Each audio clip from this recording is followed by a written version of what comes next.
종려주일입니다. 종려주일이라 명명한 이유가 있지요. 주님께서 예루살렘에 입성하신 겁니다. 그 예전에 그 예루살렘에는 당최 입성을 하지 않으셨었던가요? 그렇지 않습니다. 예수님께서는 어려서도 절기에 따라서 함께 예루살렘에도 가셨었고요. 그 외에도 또 더러워진 성전을 청결케 하는 일부터 시작하여서 주님은 이 예루살렘을 전에도 방문을 했었습니다. 다만 이번 방문은 조금 다르지요. 왜냐하면은 이 방문은 의미가 있어요. 이 방문은 입성은 진입은 당신의 약속하신 구원의 계획을 이루시려는 그 첫 도전과 같은 돌파와 같은 내용이 담겨져 있기 때문입니다. 그런 점에서 승리의 입성이라고 볼 수 있는 겁니다. 승리하려는 입성이 이 오늘 종려주일로서 우리 초대교회의 전통과 내용으로 또한 주어지고 있는 겁니다. 그러면 왜 종려주일이냐고 하느냐 하면은 이 종려 가지를 잘라서 예수님께서 입성하실 때에 어서 입성하십시오. 입성해 주셔서 감사합니다. 라는 의미가 담겨 있는 듯이 그 종려 가지를 바닥에 쫙 깔았기 때문입니다. 물론 종려 가지만 깔린 것이 아니라 함께 예수님을 따르던 제자들과 함께 했던 무리들의 겉옷이 함께 깔려지기도 했습니다. 그 이유는 여러 가지겠지만 무엇보다도 1차적으로는 그 나귀를 타시고 입성하시는 주님의 앞에 그 흙먼지가 나는 상황에 대하여서 청결함을 유지하고 구별되어진 입성을 가시적으로 모두가 참여하여서 보여주기 위함입니다. 무엇보다도 자신들의 정성을 마치 양탄자를 촥 레드 카펫을 촥 깔듯이 그렇게 주님의 입성을 환영한다라는 의미를 보여주기 위함입니다. 그리고 그 전에는 이 제자들이 자신들의 겉옷을 예수님이 타실 나귀에 또 깔아 주님의 나귀에 타고 들어가심에 제자들의 겉옷이 이렇게 깔려 있으므로 제자들이 온전한 헌신과 준비로 함께 했다라는 것을 의미하기도 합니다. 그러면 왜 그러한 퍼포먼스와 같은 모습이 필요했을까 하는 점입니다. 오늘 그 이야기가 이 종려주일 말씀 나눔 속에 있게 되어집니다. 무엇보다도 여러분들이 가지고 계신 이 주보의 내용을 보면 첫째로는 이 본문의 말씀을 통하여 말씀이 이루어진다라는 것에 대하여서 우리가 집중해야 합니다. 말씀이 이루어져야 된다라는 것은 하나님의 말씀이 그 말씀의 내용처럼 선포되어진 취지와 목표처럼 마침내 그것이 이루어지는 것을 의미합니다. 그런데 하나님이 허락하신 약속의 말씀은 1.1획도 변함이 없으신 가운데 반드시 그 모든 말씀이 이루어질 것에 대하여서 구약 성경과 신약 성경은 일맥상통하며 일치하는 가운데 우리에게 거듭거듭 말씀하고 있는 겁니다. 따라서 하나님께서 죄를 지은 우리의 첫사람 아담과 하와를 구원하시기 위하여서 하나님께서 여인의 몸에서 소위 구원자로 인하여 구원의 역사가 이루어질 것을 이 창세기 3장부터 쭉 말씀하시는 그 말씀이 다 이루어져 가는 겁니다. 그 말씀이 예수 그리스도로 인하여 이루어져 가는 것이죠. 그래서 적극적으로 보면 이 모든 말씀이 하나도 빠짐없이 다 이루어져 가며 그 맨 마지막에는 그 요한계시록 7장의 천상에서 소위 온 나라와 백성과 민족과 방언들이 하얀 세마포 옷을 입고 12장로와 더불어 하나님께 찬양하는 장면이 이루어지는데 그것이 바로 종점이 되는 거지요. 그러면서 소위 요한계시록 21장과 22장에 눈물도 고통도 아픔도 슬픔도 이별도 없는 그 천국에서 그 새로운 하늘과 새 땅에서 영원한 생명을 복락을 누리며 살게 되어지는 이 해피엔딩으로 이루어지는 하나님의 구원의 계획이 완성되는 겁니다. 그 모든 것을 가능하게 하는 분이 바로 말씀이 육신이 되어 우리 가운데 오신 예수 그리스도십니다. 그래서 예수 그리스도의 탄생, 그분의 출생, 그분의 성장 과정 가운데 애굽으로 갔다가 다시 나사렛으로 오셔서 나사렛에서 쭉 자라오시며 이제 때가 되어서 세례 요한을 통하여 소위 요단강에서 세례를 받으시고 그리고 거룩한 성령의 인도함 속에 이제 광야에 가셔서 사단 마귀의 시험 3가지를 말씀으로 다 이기시고 그러시며 행하시는 그분의 공생애 대속사적인 것을 위한 삶은 바로 저와 여러분들에게 하나님께서 지금까지 말씀하신 모든 것을 하나하나 말씀의 때를 따라 이루어질 것을 친히 당신의 순종 가운데 보여주시는 겁니다. 그러시면서 3년이 지난 어느 날 당신이 예루살렘에 들어가셔서 그곳에서 십자가의 고난을 당하시며 죽으시며 사흘 만에 부활하실 것을 말씀하고 계시고 나머지 6개월 동안 그 말씀이 아주 구체적으로 어떻게 이루어지는지에 대하여서 친히 보여주시는 겁니다. 그리고 일주일이 남은 때에 이제 그 말씀대로 예루살렘 성에 입성을 하시는 겁니다. 그 입성을 하실 때의 이야기인데요. 이 내용도 대단히 신묘막측합니다. 대단히 흥미롭고 놀라운 사실로 가득합니다. 무엇보다도 놀라운 것은 여기 주님께서 느닷없이 제자들에게 건너편 마을로 가서 거기에 소위 묶여있는 나귀 새끼를 가져오라라고 말씀합니다. 주님의 것이었나요? 아니지요. 누군가 주인이 있었을 겁니다. 그 주인이 나귀를 묶어두었는데 그걸 풀어 가지고 오라라는 거예요. 아시다시피 우리 창우군이 읽은 이 마태복음은 유대인들에게 향한 말씀이다 보니까 항상 유대인들의 전통과 정서를 고려하여서 말씀한 내용들로 가득합니다.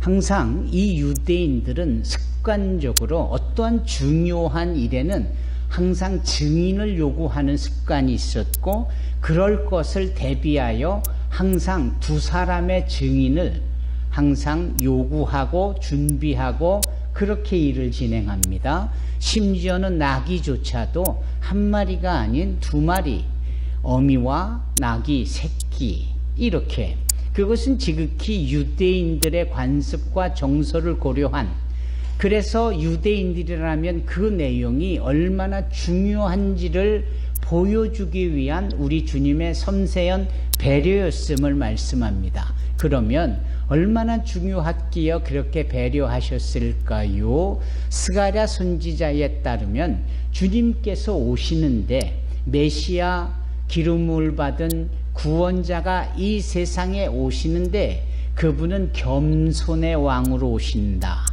그리고 겸손의 왕으로 오심을 무엇으로 비주얼하게 가시적으로 보여주시느냐 하면은 나귀를 타시는데 나귀 새끼를 타시더라 라는 겁니다. 왕으로 오시니까 정말 삼국지에 등장하는 그런 적토마 같은 걸 타셔야 구색이 맞지 않습니까?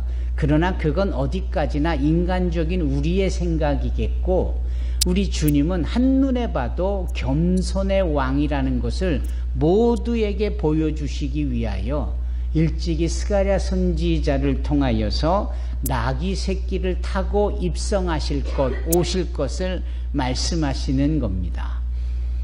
그런 말씀이 이루어지는 것이 바로 이 종려주일인 거예요.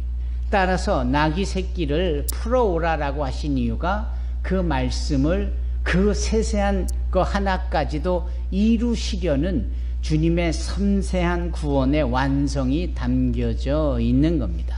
아멘. 그런 주님의 이 말씀을 이루려 하게 하는 점에 있어서 이런 해프닝도 발생할 수 있겠다. 그 나귀가 분명 소유권을 주장할 만한 주인이 있을 텐데, 그 주인이 그래서 나귀를 묶어 놓은 건데, 느닷없이 주님의 제자라는 두 사람이 와서 그 나귀를 푸니 주인의 입장에서는 놀랍잖아요. 왜 남의 것을 자기 것 모양 푸느냐라는 거죠. 그래서 왜 나귀를 푸느냐라고 묻게 되어지면 주님께서 쓰실 것이다 라고만 대답하라라는 거예요. 그 말씀의 의미는 소위 당신의 입으로 나오는 모든 말씀대로 이루어질 것에 대한 내용이 담겨져 있는 것이고, 하다못해 나귀 새끼의 주인조차도 주님의 말씀 앞에 순종하고 인정하게 되어진다라는 것을 의미합니다. 아멘. 그런 점들을 우리가 쉽게 생각해서는 안 될 것 같습니다. 왜냐하면 우리가 살아가는 일상생활 속에서 주님의 말씀이 나타내지고 이루어진다라는 거예요. 어느 날 주님께서, 이건 또 다른 별개의 이야기인데요, 주님께서 늘 다니시던 그 성전에 오가시던 때에 느닷없이 성전세를 내라고 성전을 지키는 관루들이 요구하는 겁니다. 기가 막힌 일이에요. 이 성전은 하나님을 위한 성전이고, 그래서 이 성전의 주인은 다름 아닌 하나님의 아들이신 예수님이세요. 그런 주인에게 성전세를 물리고 통과하는 통행세를 요구하는 것은 말이 안 되지 않습니까? 그럼에도 주님은 사람들의 입장을 고려하고 세상 사람들의 요구를 다 들어주시는 아주 넉넉하고 풍성한 그러한 역사를 행하시기를, 베드로 보고 가서 낚시하여 고기를 잡으면 그 고기가 말입니다, 어떻다고요? 동전을 물고 잡힐 것이다 그래요. 그물을 던져 고기를 잡는 것도 아니고 낚시를 던져 고기 한 마리를 끌어올리는데, 그만 그 잡혀 올려진 물고기가 동전을 물고 잡힌다라는 것, 여러분 신기하지 않습니까? 그리고 잡혀서 물고 나온 동전을 보니까 딱 성전세에 맞는 액수라라는 거죠. 여러분, 성경에 등장한 모든 말씀은 신비로움 그 자체입니다.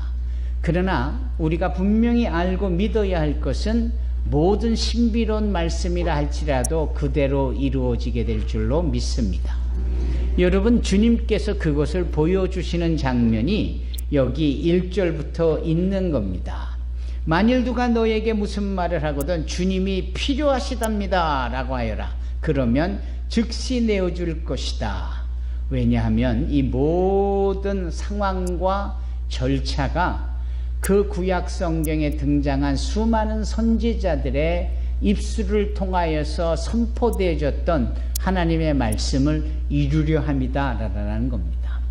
예수님께서 불가항력적으로 잡혀서 고난당하시고, 그래서 어떠한 죄가가 인정되어서 죽임을 당하는 모습의 내용이 절대 아니라, 죄 없으신, 흠 없으신, 거룩하신 하나님의 아들께서 하나님의 거룩한 계획과 섭리와 경륜에 따라 착착착착 때와 맞는 공간에서 상황 속에서 하나하나 하나님의 말씀이 이루어져가며 마침내 우리를 위하여 고난당하시는 과정, 그리고 십자가에서의 죽으심으로 죄가 요구하는 삭을 완전하게 지불하시고 또한 지불하신 당신이 3일 동안 옥에 내려가셔서 그곳에서까지도 말씀을 증거하시다가 3일 만에 약속대로 찬란히 부활하시는 이 일들로 이 모든 말씀 하나하나가 다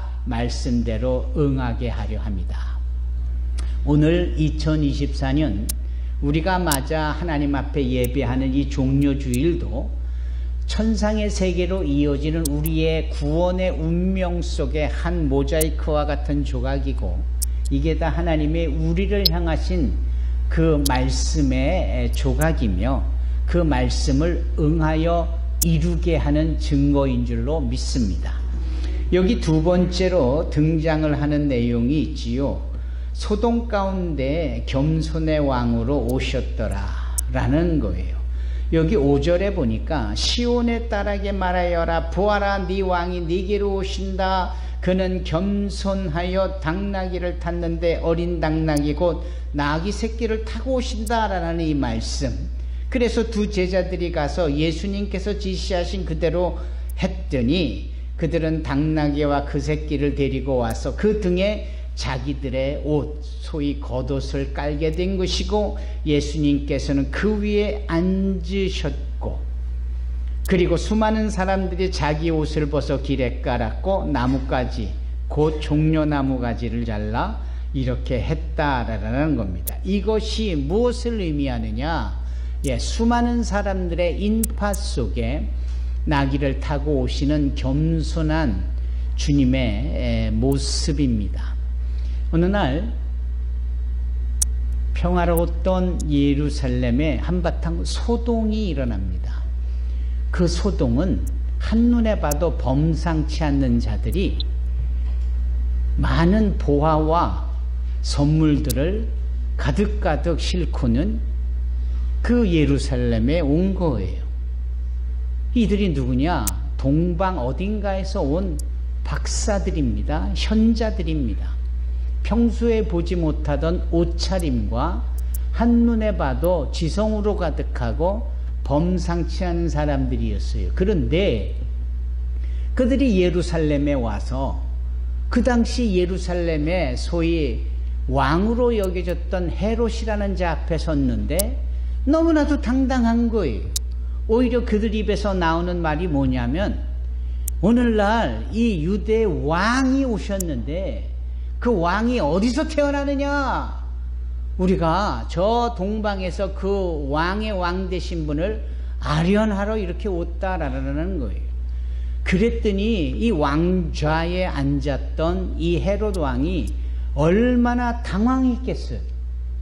자기가 왕으로서 그 자리에 있는데 진짜 왕이 어디서 났느냐라는 범상치 않은 자들의 외침 속에 이 왕이 당황하니 왕을 섬기고 보자 하는 신하들이 다 당황하고 놀라하며 일이 순식간에 그 예루살렘 전체에 퍼지니 그 상황을 누가는, 마태는 또한 그 성에 소동이 일어났다 이런 표현을 하는 겁니다. 이 소동이라는 말은 왁작지껄 큰일이 났으니 이 일이 서로 입에 입으로 소리가 전달되어지고 사람들이 고개를 절레절레 흔들며 이게 다 무슨 일인고 하면서 서로 발걸음을 모으고 우왕좌왕하는, 이게 다 소동 아닙니까? 이 부분을 우리는 아주 익숙하게 뭐라고 표현합니까?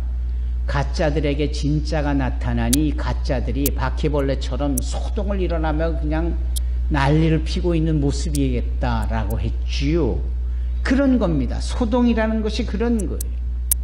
여기 예수님께서 말씀을 이루시려는 그 자체로 겸손의 왕으로 나귀를 타고 오시니 그 말씀이 일찍이 스가랴 선지자를 통하여서 증거되어져 있는 말씀인데, 도저히 그 예수를 그분과 동일시시키는 일이 이루어지지가 않고 있고, 반면에 그 일이 믿어진다는 사람들은 자기들의 겉옷을 깔고 오시는 이 예수를 아련하고, 어떤 이들은 종려나무 가지를 잘라서 그 주님께서 입성하시는 길에 좌우로 펼쳐 까니, 이러한 광경을 목도한 일이 없는데 이게 진짜 왕에게 한 모든 민심이 아니었겠느냐. 그러니 다른 민심을 가지고 서 있는 자들에게는 이것은 소동이 분명한 겁니다.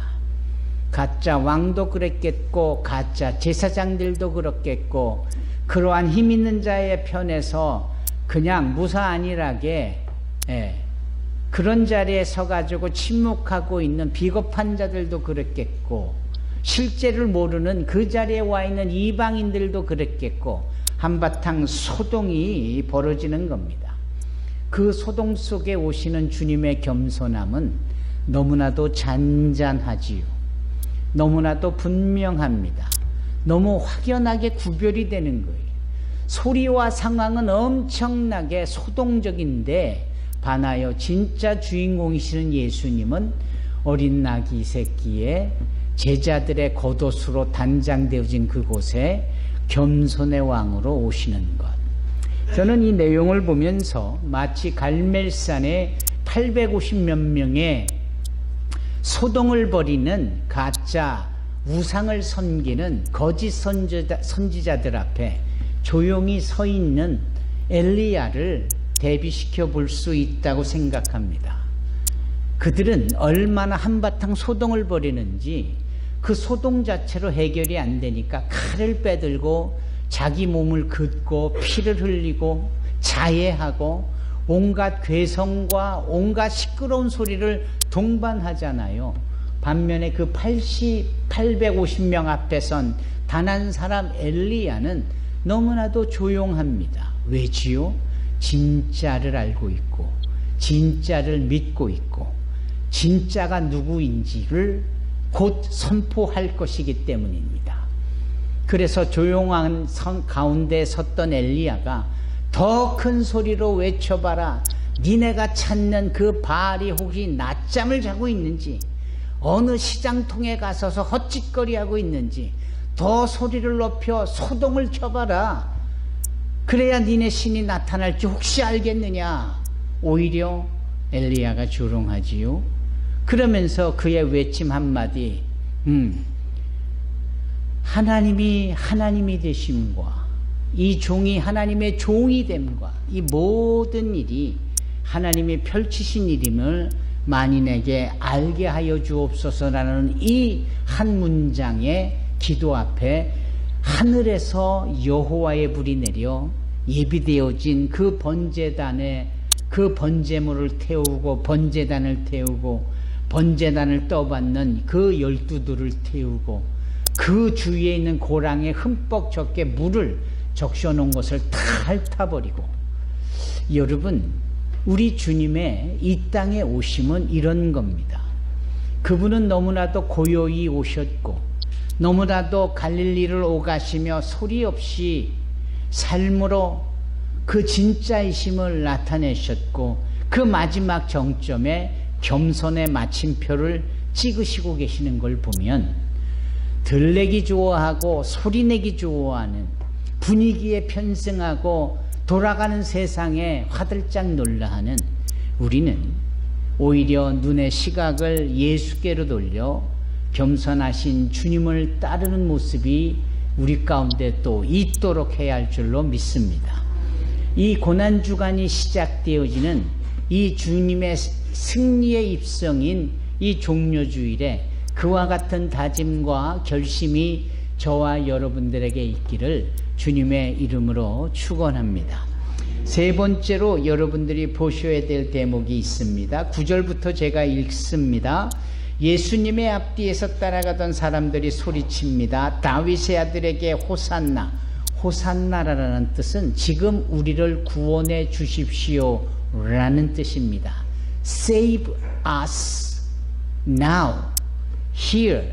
여기서 지금 우리를 구원해 주십시오 라는 의미가 담겨져 있는 단어가 호산나입니다. 거기에 몰려든 자들이 호산나라고 주님을 높여 외칩니다. 주님이 복되십니다. 우리를 구원해 주십시오. 다윗의 아들이요. 이렇게 외치지요. 알다시피 예수님은 이 상황 속에서 오히려 일주일을 정확히 표현하면 5일 동안 더 고난의 끝자락에서 고난의 정점까지 도달하는 모습을 스스로 그거를 수용하는 모습입니다. 하루하루 소위 십자가에 못이 박히어 운명하는 그 금요일 정오까지 주님은 일부러라도 자발적으로 그 고난의 끝자락에 자신의 몸을 던지는 모습을 보여주십니다. 그 주님께서 왜 그렇게 하셔야만 했는가 하는 점에 대해서는 우리가 이 남은 기간 동안 깊이 묵상하여야 합니다. 다만 오늘 본문의 말씀에서 분명히 알 수 있는 것, 도대체 우리가 저렇게 환대하고 환영하고 호산나라고 외칠 수밖에 없는 저분은 도대체 누구냐라고 소동 가운데 사람들이 묻고 외칩니다. 그때 주님의 편에 따랐던 자들이 대답하는 것이 무엇입니까? 이분은 갈릴리 나사렛 출신의 예수라는 선지자입니다. 여기 두 가지 지명을 생각해 볼까요? 갈릴리와 나사렛입니다. 여러분, 갈릴리라는 이 바다, 이 주변은 항상 비옥할 뿐만 아니라 많은 이주민들이 와서 사는 이방의 땅으로 알려지기도 했습니다. 그래서 이사야 9장에는 그 갈릴리를 이방인의 땅이라고 표현을 하지요.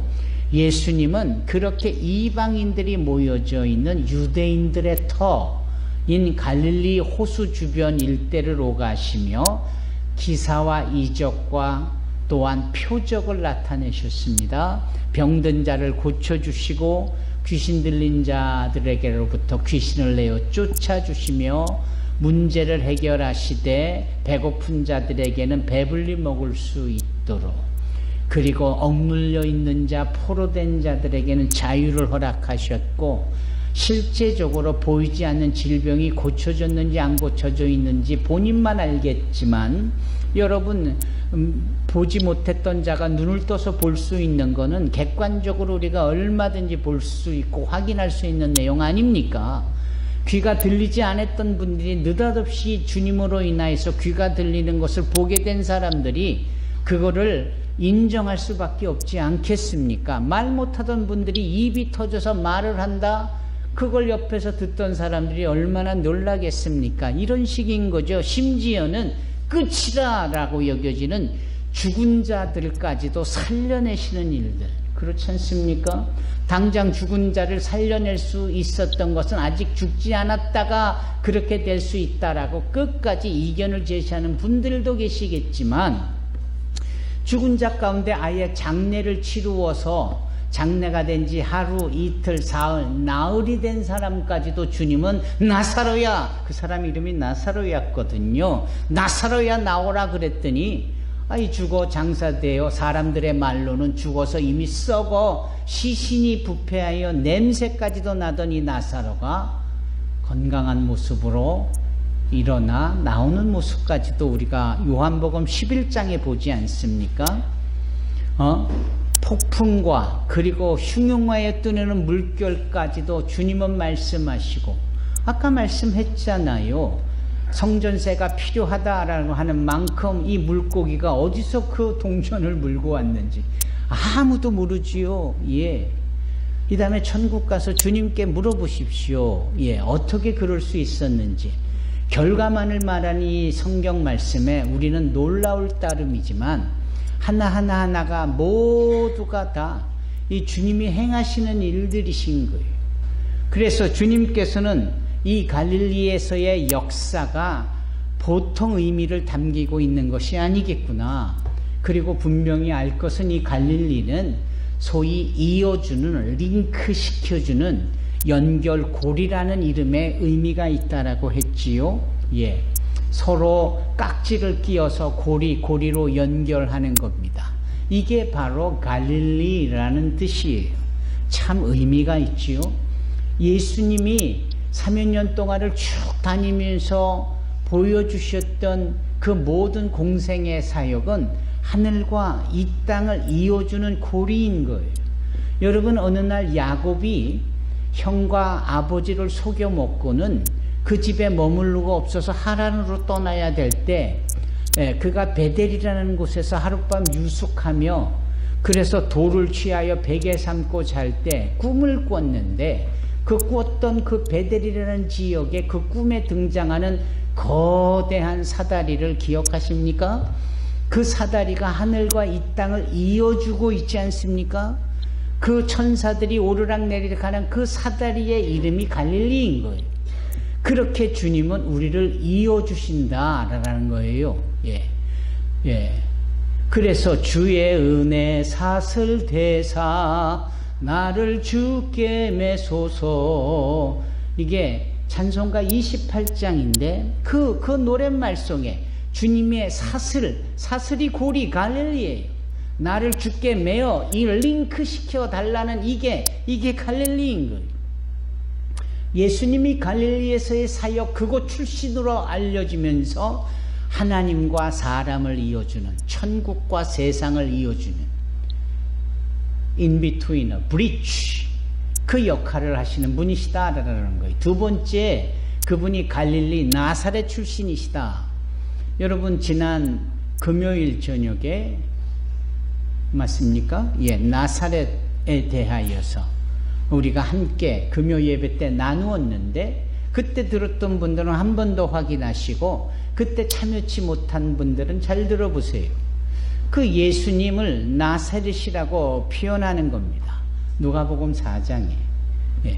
그리고 그 누가복음 4장에 등장하는 나사렛 예수라는 이름은 항상 제자들에게 있어서는 예수님을 소개할 때 나사렛 출신의 예수, 나사렛 예수 이렇게 얘기합니다. 그 대표적인 것이 사도행전 3장에 베드로와 요한이 나면서부터 다리를 못 쓰는 사람들을 일으켜 세우는 놀라운 기적을 행할 때에 선포됐던 이름이 예수예요.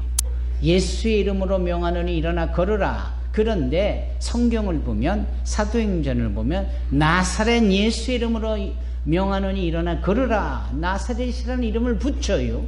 오늘도 사람들이 그 예수를 소개하는데 갈릴리 나사렛 출신이라는 거예요. 그럼 왜 나사렛이 그토록 필요한 것일까?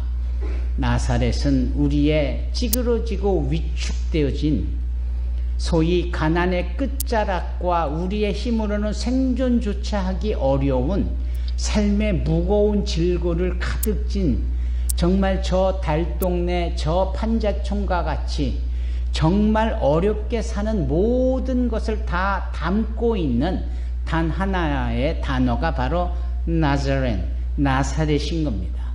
여러분, 예수님께서 그곳에서 자라셨다라는 것은 그곳 출신이라라는 거예요. 총선을 앞두고 여러 국회의원들이 등장하고 뭐 정치인들이 등장해서 인터뷰를 해보고 방송에서 서로 질문들이 오갈 때 느닷없이 그렇게 상류층에 살던 사람에게 버스비가 얼마냐, 전철비가 얼마인 줄 아느냐, 가서 짜장면을 먹으면 짜장면이 얼마인 줄 아느냐 하면 오히려 이런 거에 대한 대답을 못해서 얼굴이 붉어지는 사람들이 아주 많은 거예요.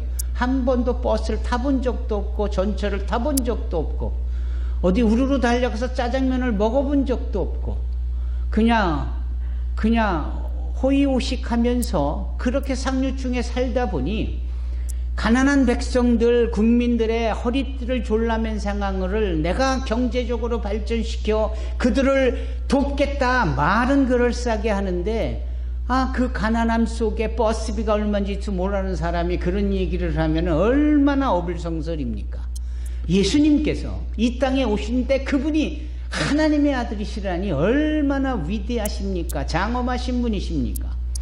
그런데 그분은 인간으로 오시고 인간 중에서도 가장 가난한 자들이 모여 극진히 쩌든내가 나는 나사렛이라는 곳에서 자라심으로 그 가난의 극치 속에 삶의 고단함을 너무나도 보고 스스로 느꼈고 터득을 하고 경험한 분이셔서 그러한 사람들을 얼마든지 도와주실 수 있으시다라는 거예요.